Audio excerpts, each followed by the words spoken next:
My mother hinted at it, but never asked me directly. And after making this video, I'm going to be living on the run for fear of our government, because they're going to try and hunt me down so I can't disclose anymore to anybody. That is why I intend to tell you everything in this video that I can remember. I'm old. The public needs to know this. Some of the most amazing discoveries and achievements of mankind are being hidden from you. That is not right. My story starts as a kid.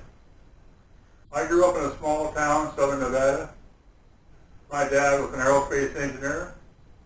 I remember he always worked late hours. He could never tell us what he did for a job. My mom always told me not to ask him about it. He taught me to fly at an early age. I was a licensed pilot at 15.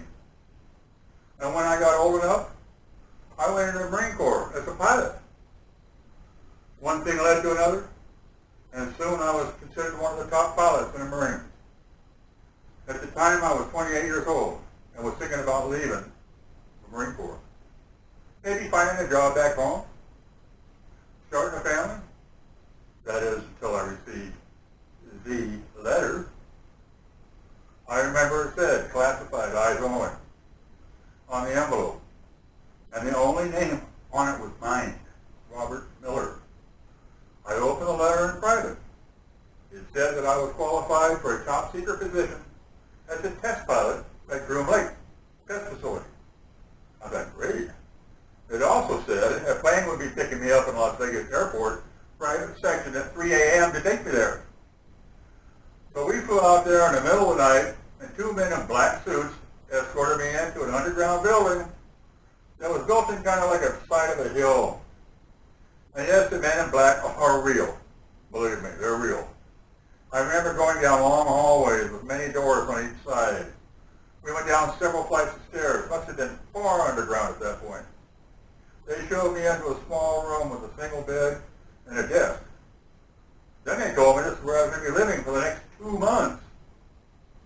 Inside the room, there was a small bed, a desk, and some weights for exercising. Before giving me the chance to even say no, the men left and locked the door. You can't object to these people. You have to comply no matter what. I looked inside one of the drawers in the desk, and there was a booklet titled something like Working at Groom Lake or something. I sat down on the bed and began to read it. It mentioned that there were 1,200 other employees working in the top secret base, and the public didn't know it existed. It stated that the base also went by the name Area 51. It said the only way to get a job at Area 51 was to be invited by an insider. I assumed that my father invited me, and this is where he'd been working when I was a kid. He had long since retired by the time I got there, and I wasn't sure what was in store for me now. About an hour later, the men wearing the black suits opened the door, told me to come with them. I remember the halls were like long metallic tubes, very dim. They brought me up a couple flights of stairs and brought me to another room. They told me to sit down across from that table. And they continued to explain why I was there. They told me I was going to be a test pilot for a new technology. This technology was not developed by humans, they explained, that they had discovered remnants of a craft in 1947. That ring a bell? And they had reverse engineered it. I was going to be the first one to pilot it. Also, they threatened me again, if I told anybody, even my family, there would be dire consequences for all. I asked them what were the origins of the craft they found, and if they really thought it was just from another country. They told me not of this world, and the beings that engineered it were extra-dimensional. They said the beings were still alive and were being kept in an undisclosed location on a facility. My first test flight was going to be tomorrow. I woke up early the next day, awaiting further instructions. A man came to my door and took a large cafeteria where I ate breakfast with other dead pilots. And got to know other people on the base. Each section of the base was highly compartmentalized. You only met with people who were doing similar jobs. I was then taken into a room which they were to fit me with the gear needed to pilot the craft, my flight suit. A team of scientists wearing white suits measured me, took many, many tests, and they left me in the room alone for about an hour, 2. I couldn't tell. There was no clocks or anything in there. So anyway, I put on a suit and was escorted to a large warehouse. Then I saw it. In the middle of this warehouse was a large disc-shaped craft. I would have estimated 50 feet from end to end, edge to edge. There was a transparent dome at the top, and I assumed that this is where I was going to pilot it. The few engineers came to me and began explaining how the craft worked. It was powered by an antimatter reactor. One engineer told me that the reactor produced bursts of intense energy that could actually generate wormholes and make the craft travel at near the speed of light.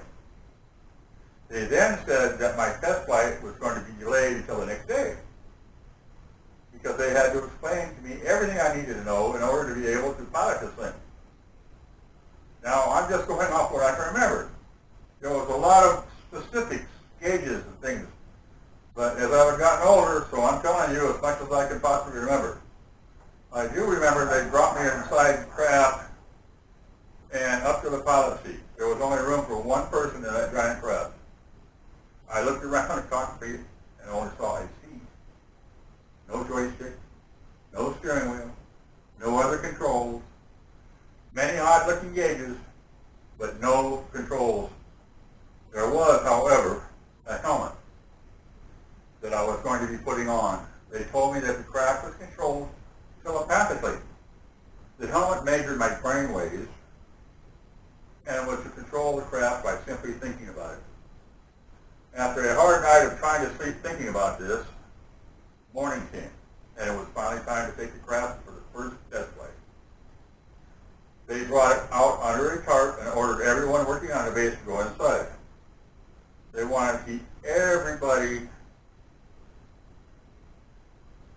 not knowing about this secret technology to a bare minimum. The only people outside to witness the test flight were a few scientists, engineers, air traffic controllers in the tower. I was wearing the suit they'd given me, and after everybody was inside, they took the tarp off. And they told me it was time. There were a lot of cameras facing that aircraft. I climbed up the ladder alone, this time, to the cockpit, if you can call it that. I put on my helmet, plugged it in. I was given clearance by air traffic control, and it was time to take off. I was told to imagine the craft starting to float off the ground. But you know, it didn't work that way. Instead, I had to imagine that I was the craft, like part of it. I began thinking of myself floating off the ground, and I felt vibrations from the antimatter reactor below me as it started to fire up. Within 10 seconds, the craft was off the ground, and I was flying. I looked around out of the dome and saw the people on the ground filming this historical event.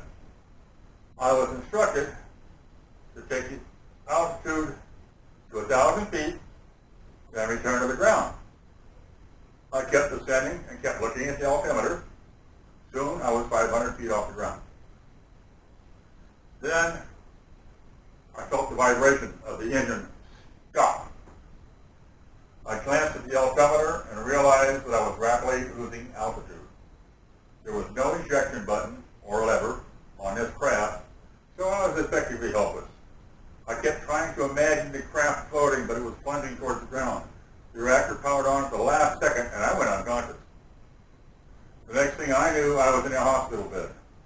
There were casts on my leg. Apparently, I was still at base in their medical unit. A man wearing a black suit came in the room to explain to me what had happened. He said right before the craft hit the ground, it just went, poof, disappeared. Nobody was sure what had happened. Everybody just went inside the base and called it a day. Then in the middle of the night, they heard a loud crashing noise outside. Running out to see what happened, they saw the crash in the spot it was about to crash several hours earlier during the day. I was inside the pilot seat, unconscious. Both my legs were shattered. The scientists had hypothesized that the craft had actually time traveled to a point in time several hours later. They said I was going to be going home soon because of medical discharge, because my legs were gone.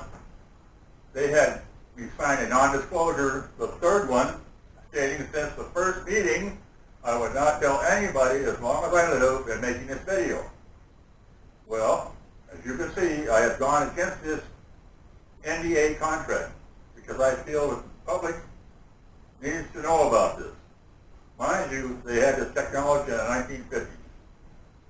Imagine what secret technology they might have right now. If anything happens to me within coming days, well, you're going to know why, I guess. The truth is more important than my safety right now, though. Please take this information and do whatever you please with it. I just want to get this story out there because I've been living a lie for a long, long time. My sincere hope is that the story gets heard by as many people possible. Many of you are going to think I'm lying. But I'm not interested in talking to those people. I'm only speaking to those of you that will listen. I would love to hear any questions you may have. I will check in from time to time with Apex TV. Maybe your questions will spark my memory and help me remember any details I have forgotten. I would like to thank Apex TV for distributing my message and you for listening.